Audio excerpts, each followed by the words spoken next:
I made a mistake today by hitting my first cousin. I am finally getting around to processing everything that happened last weekend, so I suppose I am attempting to cope with it. I caught up with my younger cousin at the pub and headed out for drinks with my girlfriend. All of us had previously hung out and had a terrific time. We went pub hopping after my cousin invited a few of her pals as well. I was rather inadvertently sloshed. I promised that the previous bar did not have any mixers. All they were doing was pouring pure spirits. Anyway, my cousin is sloshed too, so her friends are attempting to get her home as we prepare to depart. We volunteered to let my girlfriend stay in our extra room because she was our designated driver. That was acceptable to everyone since, after all, who is safer than family? False.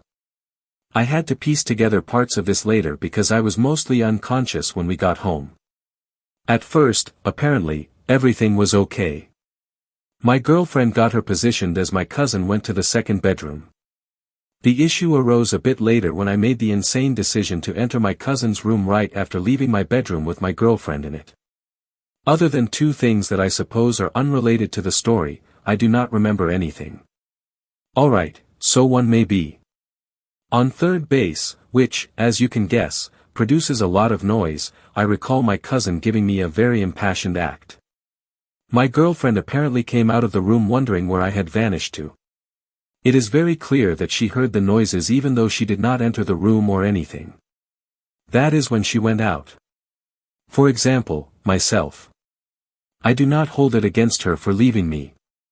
That means that I am naked next to my cousin when I wake up in the morning, having partially blacked out and not realizing that my girlfriend has already left. This is obviously unavoidable, but I am still half drunk, so I tried to slip back into my room, which was unoccupied. So, yes. I do not blame my girlfriend because I have not heard from her in a week and I am positive that we are done. Right now, my only hope is that my family does not find out because I would most likely lose it. No, I will not start having frequent hookups with my cousin. She has not really spoken to me at all, and it is really awkward. I do not blame her again. So, hub twist from Night Diaries. Therefore, I do not think you can ever get over cheating on your girlfriend with your cousin, and I am not even sure how you would start to mend your friendship with your cousin after this. Other than trying to talk to them, I am not sure what you would do in either of those relationships, but I am rather certain the girlfriend will never speak to him again. Perhaps the cousin will. Although the cousin does not seem to be ignoring him entirely, he should certainly speak with her first if he values that familial component of the connection. But tell me what you people would do in this scenario, whether it is an NDH twist or not. My sister should quit bringing up her miscarriage to get attention, according to Night Diaries hub twist. I am 23, and my sister is 31. My sister miscarried 11 years ago. It took her a few years to recover completely, and it was obviously distressing for her and the entire family.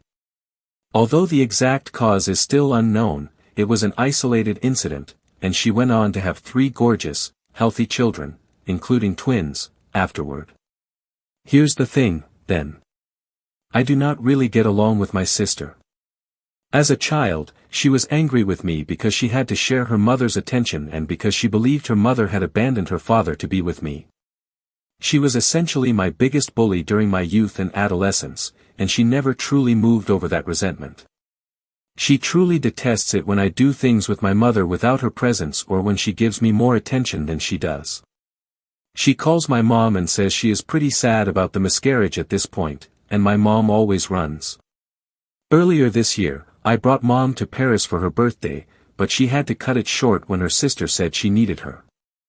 This also covers the time I had a manic episode that was so severe that I ended up in the hospital, and my sister was always in need of my mother whenever she was going to come see me, so she never did. Keep in mind that my sister only brings up the incident and gets really upset about it when her mother spends more time with me than with her. I was ill recently. I suspect it was norovirus, but I could not obtain a doctor and could not leave the bathroom for days. I can only keep water down. Over the course of a week or so, Mom would stop by every day on her way home from work to see how I was doing and other things. I accepted my mother's offer to make me some soup while she was there on the final day I felt good enough to eat again. She was halfway through when her sister called to express her sadness over the miscarriage and to let me know that she had to go, so I would have to finish it alone. I texted my sister, telling her that she really needs to stop bringing it up for attention since she cannot stand my getting some instead, and I completed making the soup without saying anything to my mother. Since I am hearing from everyone about what a terrible, inconsiderate, self-centered NDH twist I am, and how could I say such to her, I assume she notified her parents. I am aware that she might be traumatized even now. It just seems strange to me that trauma only shows up when I am receiving attention but she isn't. The hub twist of Night Diaries. It is likely that the older sister is telling the mother something more severe than the original poster is aware of. For example, by stating, I am having a hard time dealing with the miscarriage, and so that is the reason why the mom is rushing off, she may be expressing something far more extreme than it appears. We only truly know this from her point of view, but it sounds like the OP is attempting to suggest that enough time has gone and she has enough children for it to not be a huge concern to her. After all, being impacted by something like that can last the rest of your life. The primary problem appears to be the timing, which coincidentally occurs just when she receives attention from her mother. It appears that many people have encountered this, as evidenced by one of the most prominent comments stating that they frequently witness this kind of conduct. It is said that, despite the fact that we are childless for 3 years following our very late miscarriage at 28 weeks, we never discuss it. Even though they became pregnant right away and now have 2 healthy children, my dear friend's early miscarriage is being used as a justification against him in their current divorce since he did not pay his wife enough attention. Without a doubt, it is being utilized as a weapon for manipulation. Alright, so I did not truly believe that was what he was saying when I first saw this. He says that using it for something like this is common, which is different from what I thought he was saying about the behavior of being affected by miscarriage for a long time.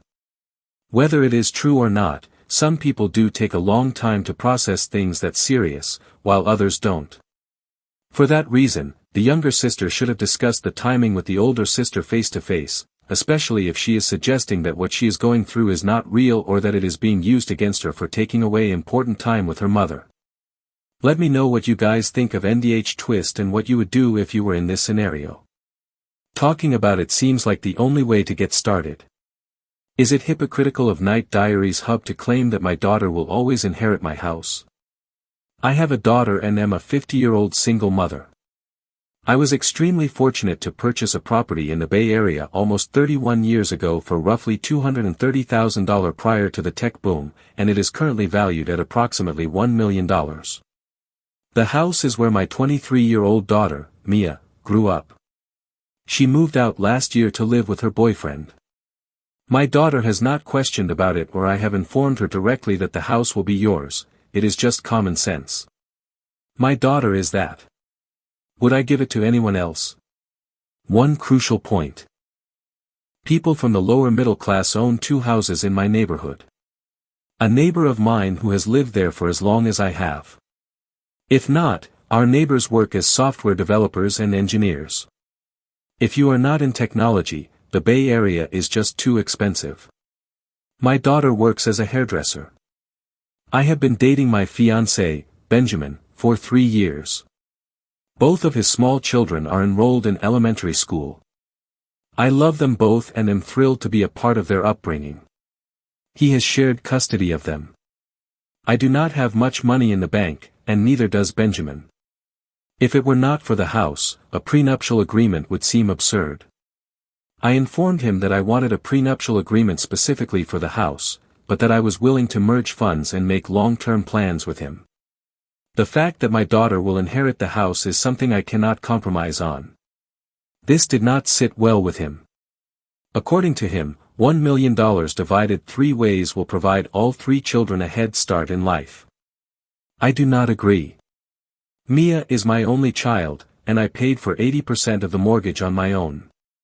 She will be disappointed to have to move to a less desired region if it is split, but she can live the life of her dreams as a hairstylist in the Bay region with this house.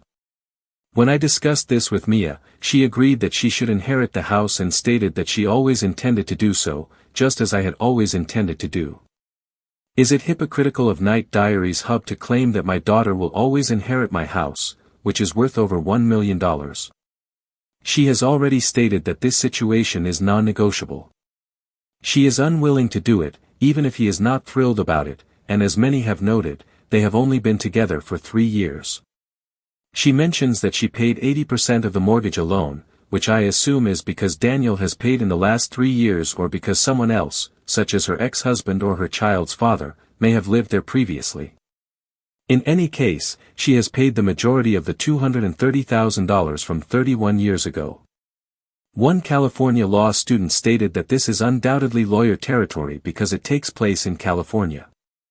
In California, I am not even sure if you can disinherit a spouse in that way. It is a situation of community property. In the event of a divorce, he would be entitled to half of the appreciation value since the wedding date, even though the house itself is separate property. It does not seem like the OP would have enough cash on hand to pay him if the marriage ended because she clearly stated that they do not have a lot of money in the bank, and the edit states that half of her separate property would go to him and half to her daughter if she did not have a will. It has nothing to do with her children. She can designate in her will that her daughter will inherit all of her separate property. In such case, I am not entirely sure if the daughter would owe him half of the appreciation value once they were married. Many people thought it was absurd that someone who had only been dating her for 3 years would want to take 66% of her $1 million home, but someone on the other side of the spectrum stated that, in my opinion, there are 2 distinct issues here, having the house on a prenuptial agreement and giving the house to the daughter if they divorce within 6 years. She must keep the house completely uncontested. I can see why this guy would want to give his biological children some equity if they end up living together in the same home after 41 years of marriage. Other situations are also undesirable. What if the OP passes away within 6 to 11 years? This man and his children can be evicted by the daughter simply moving in. I can understand the OP's desire to safeguard this priceless asset, but I also feel sorry for the guy, and others are expressing surprise that he has the audacity to bring up the house after just 3 years of dating. They are discussing pooling their resources. What other opportunity would there be for him to express his opinion on the subject? People are treating him like a cunning serpent for talking about a precious asset while talking about their own assets, regardless of whether you feel that he deserves a stake in the property. Although there are undoubtedly many more intricate legal interpretations of this situation, in the grand scheme of things, do you believe she is the NDH twist for stating that the daughter will always inherit her home? Night Diaries Hub twist for expecting my spouse to take care of the child and only wake me up in an emergency while I take a 3-hour sleep every afternoon. I am 34 years old, and my hubby is 38 years old. Our marriage has lasted for 6 years. Our son is 3 months old, and our daughter is 4 years old. Due to a medical problem, our son needs feedings every 40 to 80 minutes. I can easily work from home and often set my own hours because I work in IT. My spouse is at work from 6 a.m. until 3 p.m. In order for my husband to sleep, I get up every hour of the night to feed our infant. After dropping our daughter off at kindergarten in the morning, I take care of our son and go to work. Needless to say, I do not sleep well at night. I have decided to go to bed from 3:30 to 7 p.m. and have stated that I will not be awakened up unless there is a true emergency. While I am sleeping, my husband takes care of the kids and makes tea, and we all eat at 7. Then, as part of our nighttime routine, we alternate reading books to our kid. She typically goes to bed around 8 p.m. After that, my spouse and I spend time together from 8 to about 9:30 p.m., at which point he goes to bed. After that, my husband can sleep through the night because I am the only one caring for our son. I often finish up some more work and go to bed at midnight, but since I have to get up every hour, my sleep is obviously quite disrupted. Lately, my hubby has been whining. Since he is solely responsible for childcare during that time, he does not think I should go to bed in the afternoon. When he arrives home, he wants to unwind for a while. The problem is that I require a few hours of restful sleep. If not, I will lose my mind. By the time he is 18 months old, our boy should be able to live like a typical toddler and will probably outgrow his disability. But I cannot possibly go another year and 3 months without sleeping. My spouse is not pleased. I should make it clear that because to the feeding schedule, I do not really sleep at night. I only sleep while I am napping. In addition to not wanting to be a stay-at-home father, my spouse does not want a nanny. The hub twist of Night Diaries. Therefore, it does not seem like the math here makes sense. She does not actually get any sleep at all, while the man can sleep through the night and work from 3:30 to 7. In addition to simply attempting to perform the math, there were some analyses of other comments she made in other discussions. Thus, it essentially comes to this. She puts in 20.5 hours a day at work. Because you include the daycare watch time, he works 12.5 hours a day. She gets 3.5 hours of sleep every day. He gets 7.5 hours of sleep every day. She actually stated in one of the comments that his mother does not like me since I decided to continue working after we had our kid. However, I am unable to be a stay-at-home mother when my annual income is $150,000 and his is $50,000. I cannot really get my family to help because my hubby does not like them. She goes on to claim that the spouse does not put forth a lot of effort during his 8-hour shift. Although he works as a personal trainer, he watches Netflix for the most of his shift. I have a full-time job, and it is not an easy one, she continues. In addition to caring for the child, I oversee an entire department. This appears to be rather straightforward. He is not working while she is working hard and keeping an eye on the child. She ought to propose changing the hours. Hey, if you do not like our current arrangement, try feeding him every hour, and I will do this for you. The statement she makes in response to another comment that I recommended we get a special needs nanny for the mornings, but my husband does not trust strangers in the house, is arguably the most unexpected aspect. He did not want to be paid by his wife and wanted to keep a real job to feel manly, so I also offered him $50,000 a year if he would quit his job to be a stay-at-home dad. Although it makes reasonable given that she has several alternatives and he keeps rejecting them, it sounds like she is a little resentful of him for making this choice based on the manner she is phrasing this. Naturally, many men respond to it by saying, "Man, I wish I could be a stay-at-home paternal figure." Many people express their desire to have such choice. However, do you believe that she is the NDH twist in this instance? And how would you respond?